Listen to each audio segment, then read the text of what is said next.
ऐसे। तो आप इन सबके साथ में विवाह करें। श्री कृष्ण ने इन सभी के साथ में विवाह किया। अब 16,108 रानी भगवान के यहाँ हो चुकी। बोलो द्वारिकाधीश की। परीक्षित ने प्रश्न किया, गुरुजी एक शंका है। क्या शंका है? शंका यह है कि भगवान के इतने विवाह हुए तो संतान कितनी हुई? देखो हम बता रहे हैं तुम्हें, हिसाब अपना लगाते रहना जो भी है। तासाम यादस पुत्राणाम कृष्ण स्त्रीणाम पुरोदितः। भगवान श्री कृष्ण के यहाँ जितनी भी पत्नी थी उन सबके 10-10 पुत्र हुए, ऐसा वर्णन है। और यह संख्या आगे जाकर के करोड़ों में बदल गई, करोड़ों में। इतना विशाल परिवार भगवान श्री कृष्ण का, विशाल परिवार। अरे ये तो बड़ा छोटा सा परिवार है भगवान का। भगवान तो जगत के पिता हैं जी। हम लोग भी तो उन्हीं की संतान हैं। तो हम सबको भी लगा दिया जाए फिर कितना बड़ा परिवार होगा। भगवान का ही तो पूरा परिवार है ये सब। एक बार नारद जी ने विचार किया, भाई किसी के यहाँ एक पत्नी होती है तो बड़ी परेशानी खड़ी हो जाती है। भगवान के यहाँ इतनी पत्नी और कोई लड़ाई झगड़ा नहीं हो रहा है। क्यों नहीं हो रहा है? होना चाहिए ना थोड़ा बहुत। नहीं हो रहा है तो हम करा देते हैं। और नारद जी द्वारिका में पहुंचे। विचार है जिस रानी के पास भगवान नहीं होंगे उसी के कान फूंकने और लड़ाई कराने। पर नारद जी की ये सोच गलत साबित हुई, क्योंकि जहां जहां गए वहां भगवान थे। जिस रानी के पास जाते हैं वहां भगवान है। एक रानी ऐसी नहीं मिली जहां श्री कृष्ण न हो। सब जगह विराजमान थे। रुक्मणी जी के पास गए तो वहां भगवान भोजन कर रहे हैं। भगवान की दृष्टि पड़ गई और बोले आओ नारद आ जाओ, इधर आ जाओ। नहीं प्रभु प्रसाद पाए भोजन करें कि नहीं आ जाओ। नारद जी को अंदर बुला लिया और रुक्मणी जी से कहा तनिक बाहर जाओ, तुम थोड़ा बात करनी है। रुक्मणी जी बाहर चली गई, जाने क्या बात होनी, बाहर चली गई।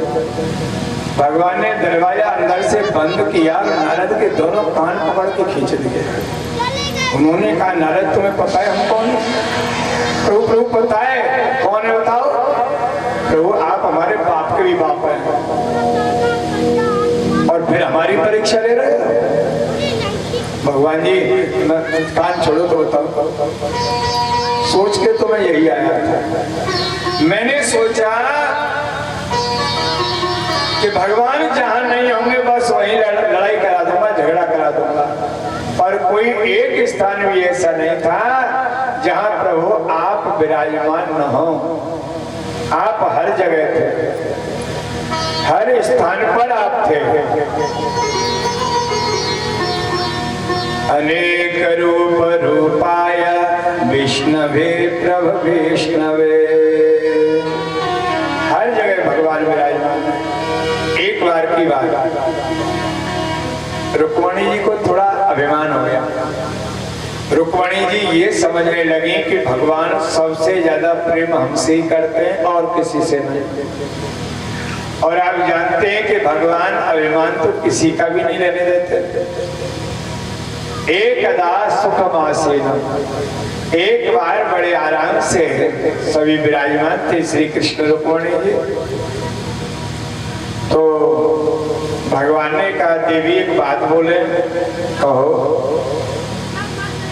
आपके साथ विवाह करने के लिए शिशुपाल बारात लेके आए थे और भी बड़े बड़े राजा, बड़े सुंदर कुलीन थे, पर आपने उन सबके साथ विवाह न करके हमसे विवाह कर लिया। हमें से आपने क्या देखा जो हमसे विवाह किया? हमें तो कोई विशेषता ही नहीं है। अब हमारे बारे में यदि कोई हमारी विशेषता देखे तो उसे कुछ भी दिखेगा नहीं, कुछ नजर आएगा नहीं। जैसे मान लिया जाए कि हम सुंदर हैं, काहे कि सुंदर हैं? अरे भाई, लोग कहते हैं कलुआ है, काला है, कनुआ है, और जो कालाई है वो क्या सुंदर हो सकता है? हम सुंदर नहीं है।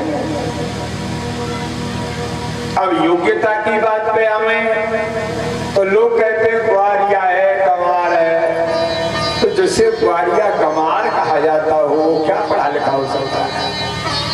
पढ़े लिखे भी हम नहीं है। अब ये सोचा जाए कि भाई बलवान है, तो बलवान भी हम इसलिए नहीं है क्योंकि सारे राजा हमारे दुश्मन बने बैठे हैं, उनसे डर करके हम समुद्र में निवास कर रहे हैं। सबसे डर लगता है, इतने बड़े योद्धा भी हम नहीं है। ठीक है। अब रही कुल खानदान की बात, कोई कहता है देवकी का बेटा है, कोई कहता है यशोदा का बेटा है। ये निश्चित बेटा किसका है, कुल खानदान तो बाद में मालूम करोगे। तो न कुल खानदान, न सुंदरता, न हम बलवान, न हम योग्य।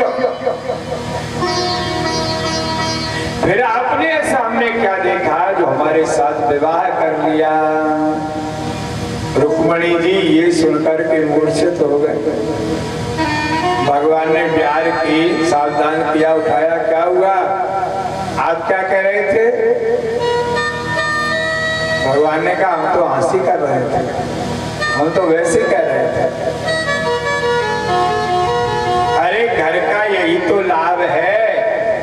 अयम ही परमो लाभो गृहेषु गृह मेधिनाम। घर में रह करके पत्नी के साथ यदा कदा हास प्रयास कर लेना, यह घर में रहने का लाभ है। और एक बात बताएं, पति पत्नी में झगड़ा हो जावे तो इसका कोई अर्थ नहीं है। अजायोद्धम ऋषि श्राद्धम और पति पत्नी का झगड़ा, दो बकरी लड़ रही हो और कोई व्यक्ति देख रहा है, उस देखने वाले को ऐसा लगेगा कि बकरी का सींग, एक का सींग दूसरी की आंख में न लग जाए, कहीं लग न जाए, ऐसा लगता है देखने वाले को। पर वो लड़ करके अलग हो जाती हैं, सींग नहीं लगता किसी का किसी का। तो इसे कहते हैं अजायोद्धम, जिसका कोई मतलब नहीं है, बेकार की बात है। ऋषि श्राद्धम, किन्हीं ऋषि का श्राद्ध किया जाए तो उसका भी कोई विशेष भाव नहीं है। और ऐसे ही होता है पति पत्नी का झगड़ा। इनमें लड़ाई हो जावे, 2 दिन बोलेंगे नहीं, तीसरे दिन किसी की मानेंगे नहीं, अपने आप बोल जाते हैं, कोई मनाने भी इनको नहीं आता है। तो ये सब व्यर्थ है। और बताएं, व्यर्थ की चीज बता रहे हैं, जो व्यर्थ की चीजें हैं। वृथा वृष्टि समुद्रेषु वृथा तृप्तेषु भोजनम् वृथा दान धनाढ्येषु वृथा दीपो दिवापि च। समुद्र में यदि वर्षा हो, काय काम की है? बेकार है। समुद्र में वर्षा कोई काम की नहीं, व्यर्थ है। वृथा वृष्टि समुद्रेषु वृथा तृप्तेषु भोजनम। जो व्यक्ति अभी अभी भोजन करके आया है, फिर हम उससे कहें कि लो भाई खा लो, भोजन कर लो, तो उसे भोजन कराना बेकार है। वृथा तृप्तेषु भोजनम वृथा दान धनाढ्येषु। किसी धनाढ्य व्यक्ति को दान दिया जाए तो वो भी ठीक नहीं है। ये ऐसे ही सब समझो जैसे कोई दिन में दिया जलाए दे। वृथा दीपो दिवापि च। दिन में दिया जलाना व्यर्थ है, जब प्रकाश है ही तो काहे को जलाए हो भाई, व्यर्थ। ऐसे ही 7 चीज और होती हैं जो कभी भरती नहीं है। कोई कितना भी पैसे वाला हो वो इन्हें भर नहीं पाएगा।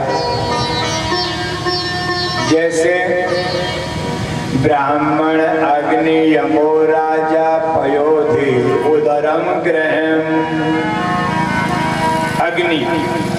अग्नि को कोई नहीं भर सकता है। अग्नि में कितनी भी चीज डालते जाओ सबको जला के राख कर देंगे। अग्निदेव कभी ये नहीं कहेंगे भैया अब मत डालो, अब हम जला नहीं पाएंगे। ऐसा अग्निदेव नहीं कहते हैं, जितना भी डालो वो सबको जला के राख कर देते हैं। अग्नि यमराज कभी नहीं भरते।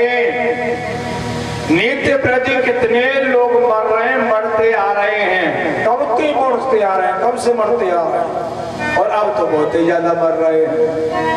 पर यमराज कभी ये नहीं कहते भैया मरना बंद कर दो, अब जगह हमारे पास नहीं है। यमराज ऐसा नहीं कहते, रोज मरो कितने भी मरो वहां जगह फिर भी खाली है। यमराज कभी नहीं बढ़ते। राजा कभी नहीं बढ़ता।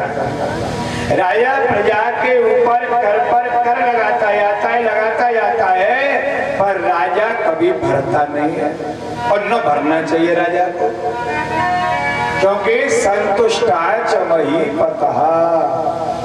राजा यदि संतुष्ट हो गया तो उसका नाश हो जाएगा, और ब्राह्मण असंतुष्ट हो गया तो उसका नाश हो जाएगा। तो राजा को नहीं भरना चाहिए, प्रयासरत रहना चाहिए अपने राज्य के लिए, अपनी व्यवस्था के लिए, वो कभी न भरे। राजा पयोधि, समुद्र कभी नहीं भरते। समुद्र में कितनी नदियां मिल रही हैं, बाढ़ आ जाओ नदियों में, कितना भी जल आ जाओ, पर समुद्र कभी नहीं भरते। वो जो कि तो रहते हैं भरे निरंतर, हाँ है न पूरे, भरे निरंतर हो न पूरे। इनके ये तुम कहूँ गहरो रे, इनके ये तुम कहूँ गहरो। समुद्र कभी नहीं भरते। पयोधि उदरम, ये पेट कभी नहीं भरता है। पैदा हुए तब से खा रहे हैं, रोज दिन में 3-4 बार खाते हैं, पर पेट कभी नहीं भरता। उदरम और गृहम, घर कभी नहीं भरता है। नित्य प्रति घर में सामान लेके आइए, सूची बना के ले जाइए, कोई सामान छूट न जाए, कोई रह न जाए।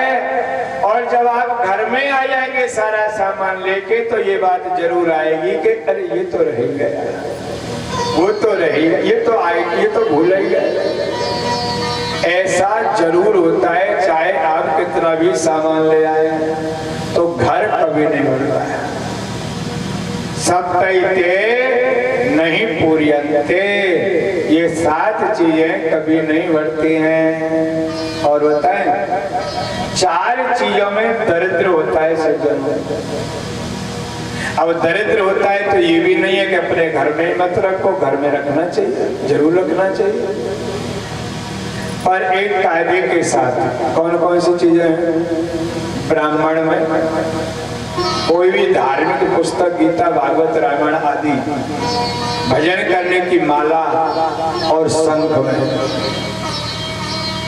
अब ये अपने घर में है चारों चीजें, तो इनको वस्त्र बिछा करके, आसन दे करके ही विराजमान करें।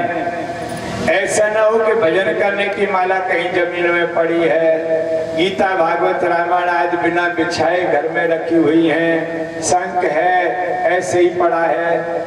सबको उचित स्थान देके वस्त्र बिछा करके ब्राह्मण घर में आ गए, तो ये नहीं कि सीधे जमीन पर बैठ गए ना, आसन बिछाइए तब बिठाइए उनको, नहीं तो घर में दरिद्र हो जाएगा। इन चीजों में दरिद्र होता है, इनको बड़े संभाल के रखा जाता है घर में, नहीं तो दरिद्र हो जाएगा। तो आज कृष्ण कहते हैं देवी हम तो हास परिहास कर रहे थे तुमसे बस, और कोई बात नहीं। आगे पौंड्रक राजा की कथा आ रही है, थोड़ा भगवान का ध्यान कर लेते हैं, फिर ये कथा सुनते हैं। चली जा रही है ये अनमोल सांसें, जो कुछ बची है इन्हीं को संभाल। चली जा रही है अनमोल सांसें, जो कुछ बची है इन्हीं को संभाले। चली जा रही है ये अनमोल सांसें, जो कुछ बची है इन्हीं को संभालो। चली जा रही है ये अनमोल सांसें, जो कुछ बची है इन्हीं को संभाले।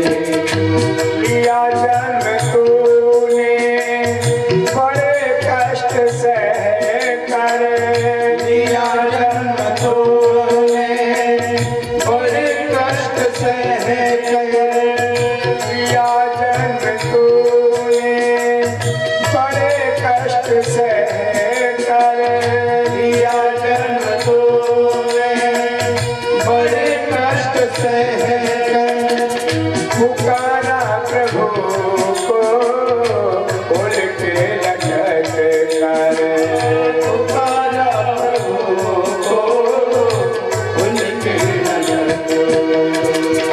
उन्हीं भक्तवत्सल के फिर गीत गाओ, जो कुछ बची है इन्हीं को संभालो। उन्हीं भक्तवत्सल के फिर गीत गाओ, जो कुछ बची है इन्हीं को संभालो।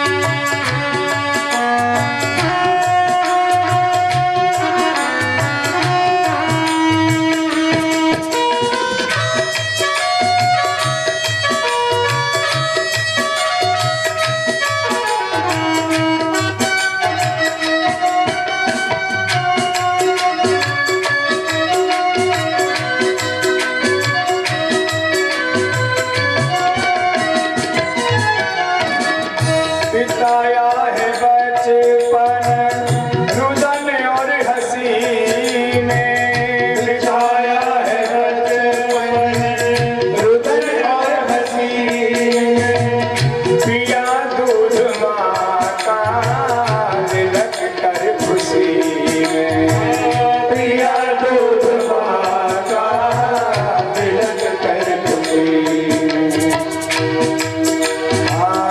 बचपन बिताया तो यौवन संभालो, बचपन बिताया तो यौवन संभालो, जो कुछ बची है इन्हीं को संभालो, जो कुछ बची है इन्हीं को संभालो। वहाँ चली जा रही है अनमोल सांसें, चली जा रही है अनमोल सांसें, जो कुछ बची है इन्हीं को संभालो,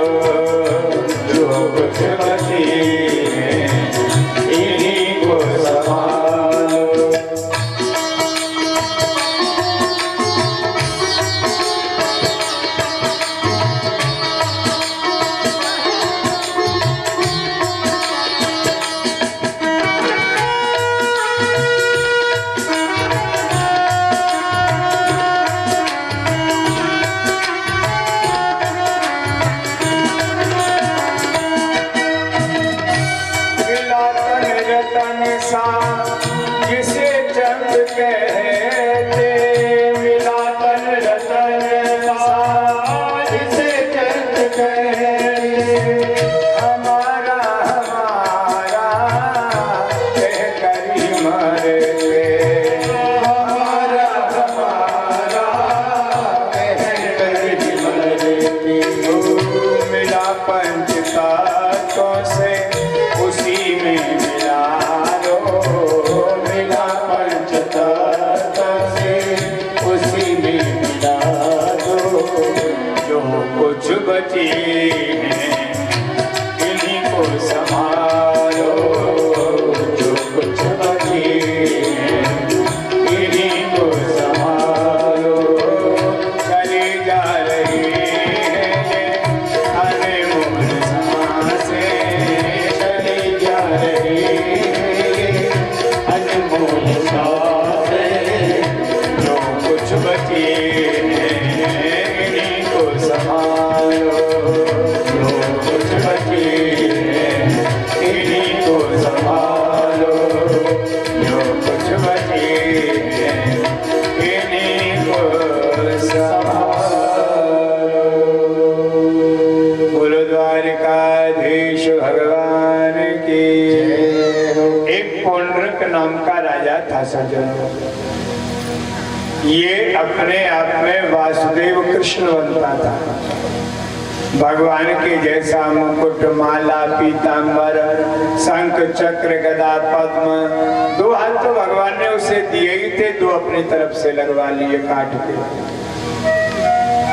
और ऐसे भगवान बन के घूमता है, अपनी प्रजा से कहता है कि हम ही वासुदेव कृष्ण हैं। लोगों ने पूछा आप वासुदेव कृष्ण हैं तो वो द्वारकाधीश कौन है? तो वो तो नकली है, हमें असली। आपको किसी को पूजा करनी है तो हमारी पूजा करो, पूरा फल प्राप्त होगा। उसकी पूजा में कुछ नहीं रखा है, हमारी पूजा करो। अब एक तो राजा, दूसरे फिर आदेश। प्रजा अंदर से जानती है पर बाहर से मानना पड़ता है, क्या करें। पूजने लग गए लोग। अब जब कुछ लोग पूजने लग गए तो उसे अपने आप में ऐसा लगा कि अब तो हम भगवान नहीं है, भगवान नहीं है। ऐसा लगा तो उसने भगवान के पास एक संदेश भेजा, एक दूत पत्र लेके गया। भगवान, ये भगवान पौंड्रक का पत्र है आपके लिए। उद्धव जी ने पत्र लिया हाथ में।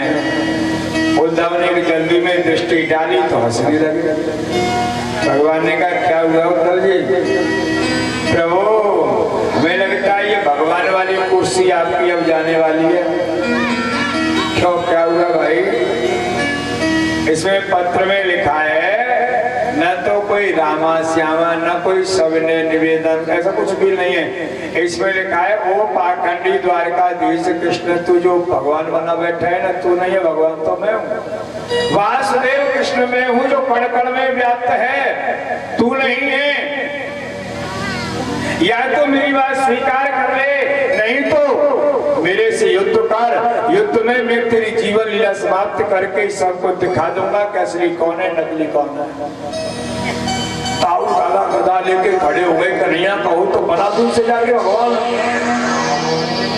कृष्ण कहते हैं नहीं भैया, ये मेरा भक्त है, ये भगत है। भगवान ने बन के पूछ रहा है, ये भगत है कि हाँ ये मेरा भगत है। अब आप ही सोचें, जब ये श्रृंगार करता होगा तो ये मन में क्या सोचता होगा?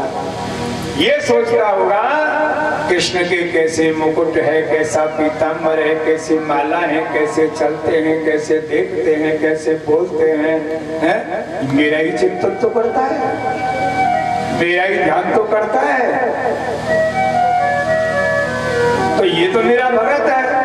अब वो जैसे भज रहा है उससे मिलूंगा मैं वैसे ही। ये यथामाम प्रपद्यन्ते तां तथैव भजाम्यहम्। जो मुझे जैसे भजता है मैं उससे वैसे ही मिलता हूँ, आप कतई चिंता न करें। एक दृष्टांत है, कथा है सज्जनों, एक बड़ी सुंदर कालिका भगत की। कलयुग की बात है और करौली की बात है, राजस्थान में। भक्त काले खां, ये मुसलमान थे। होता क्या है, करौली में अपने मदन मोहन जी का मंदिर है, आज भी है। तो अपने श्रद्धालु भक्त जाते हैं, सुबह शाम दर्शन करके आते हैं। सुबह शाम ये सब लगा रहता है।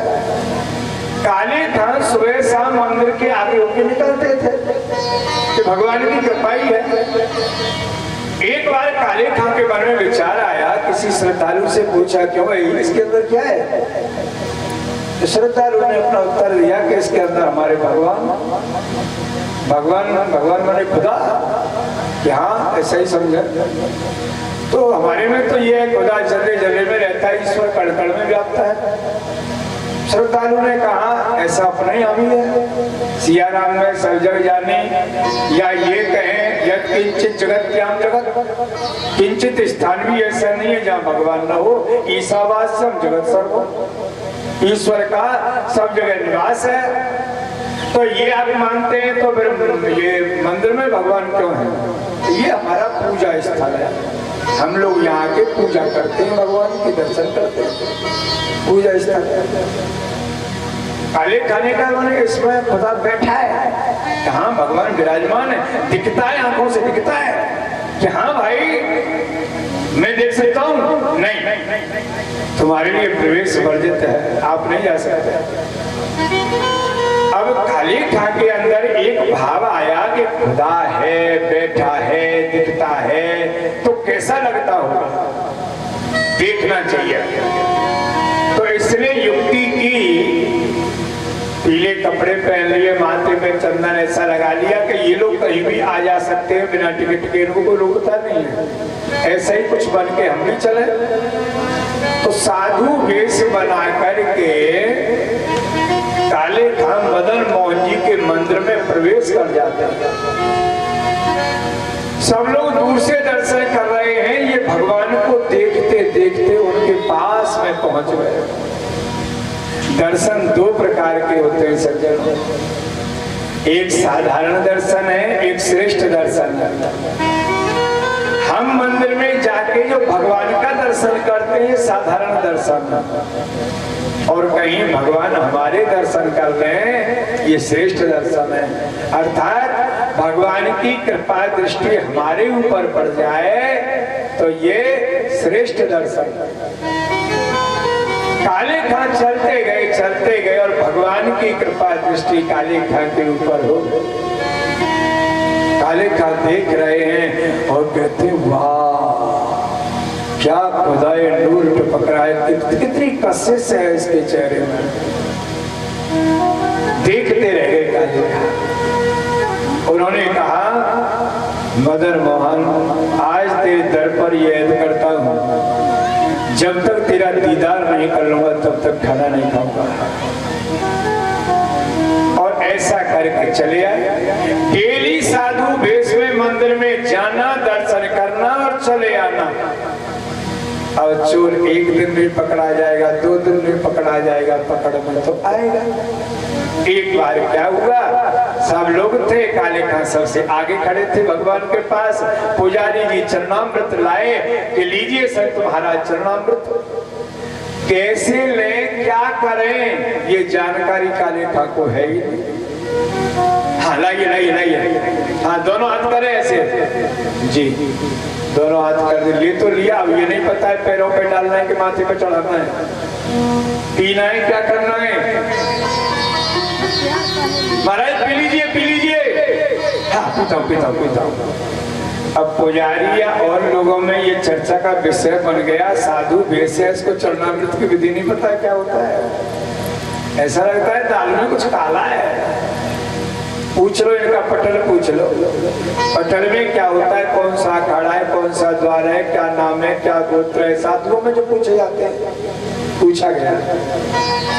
अब पटल के नाम पर ही वो नहीं जानता क्या पटल है। हाँ मैं जाता हूँ, या जाता कहाँ है जरा। और सज्जनों वो दाढ़ी नकली लगा के गया था, सब उखाड़ के फेंक दी, सब कपड़े उतार दिए, जान गए ये तो मुसलमान है, काले खान है। वो पूजा की गई विधिवत मंदिर से बाहर कर दिया। पर कृपा दृष्टि भगवान की काले खा के ऊपर हो चुकी है। कैसे मदन मोहन को भूल सकते हैं काले खा? जंगल में चले गए, घर नहीं गए और एक ही भजन गाते हैं, गुनगुनाते हैं, कहते हैं कि छीन लिया मेरा भोला सा मन, राधा रमण प्यारो राधा रमण, छीन लिया मेरा भोला सा मन, राधा रमण प्यारो राधा रमण, छीन लिया मेरा भोला सा मन, राधा रमण प्यारो राधा रमण, छीन लिया मेरा भोला सा मन, राधा रमण प्यारो राधा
मेरा भोला सा मन, छीन लिया मेरा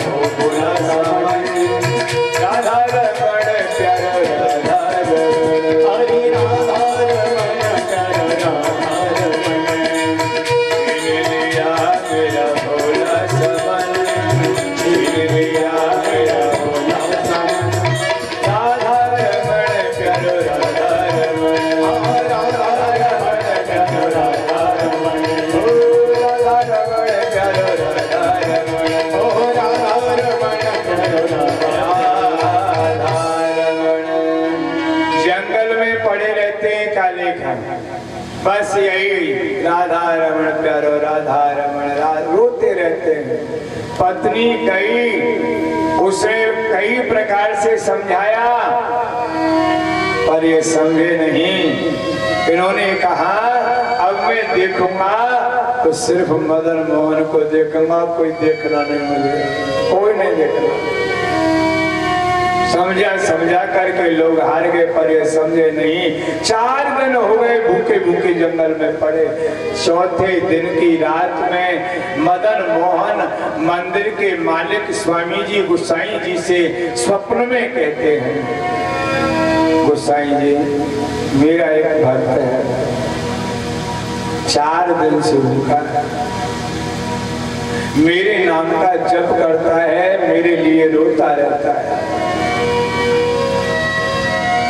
4 दिन से उसने कुछ भी खाया नहीं है, जंगल में है, उसके भोजन की व्यवस्था आप करें।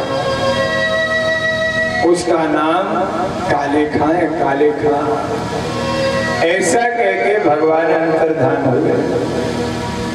तब गोसाई जी जागे और जाग करके स्वप्न पर विचार किया।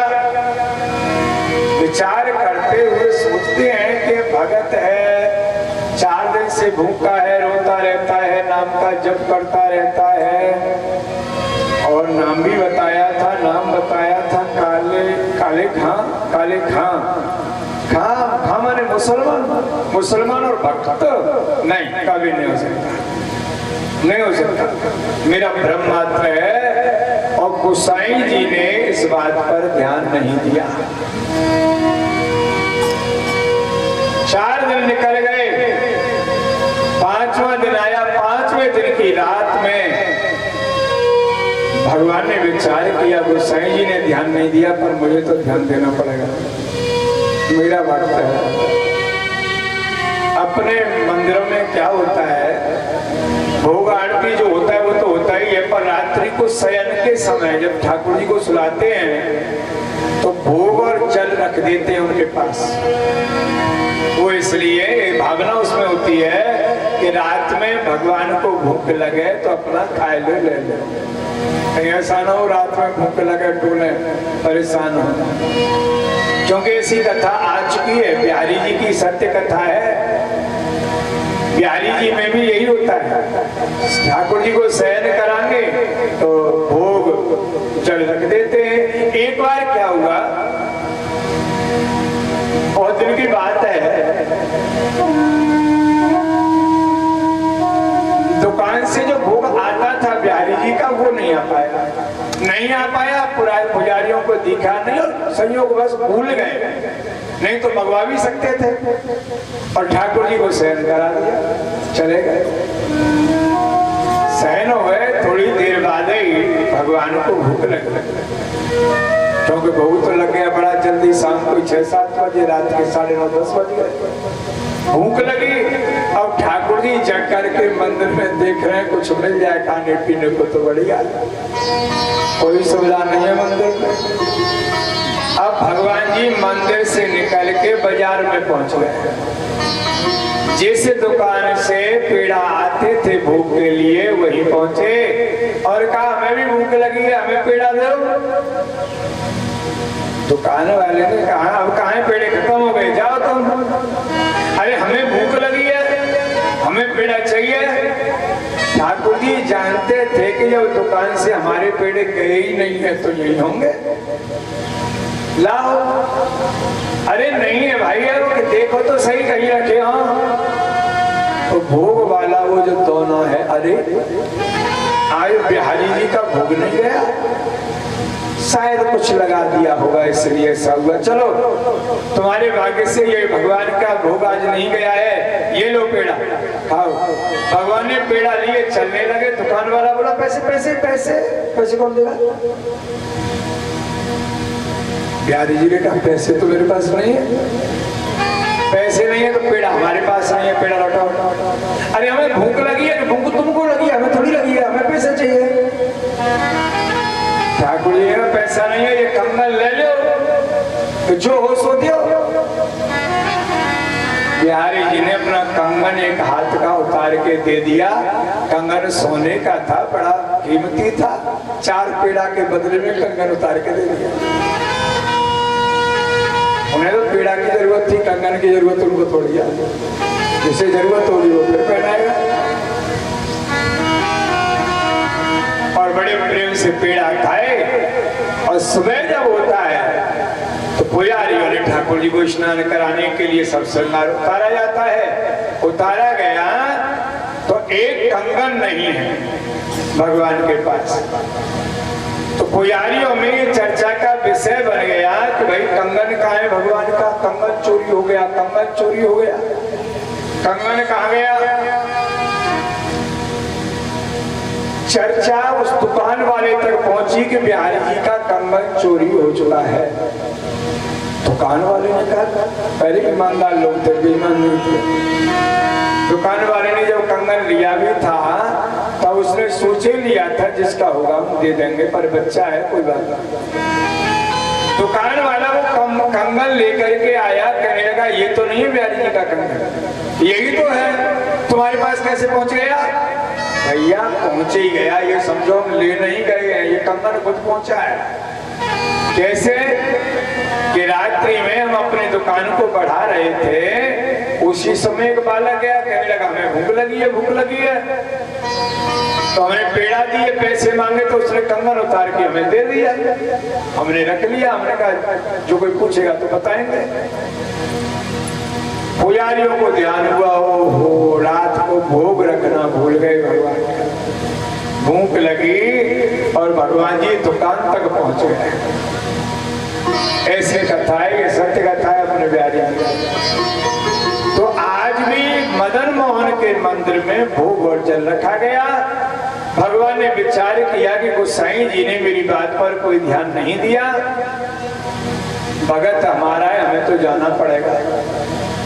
और एक थाली में वही भोग और लोटा झारी जल की लेके चल दिए। मदन मोहन कहाँ जा रहे हैं कि जंगल में काले खां के पास जो गा रहा है, कीर्तन कर रहा है, राधा रमण प्यारो राधा रमण, ओ राधा रमण प्यारो राधा रमण, छीन लिया मेरा भोला समन, छीन लिया मेरा भोला समन, राधा रमण प्यारो राधा रमण, हरे राधा रमण प्यारो राधा रमण।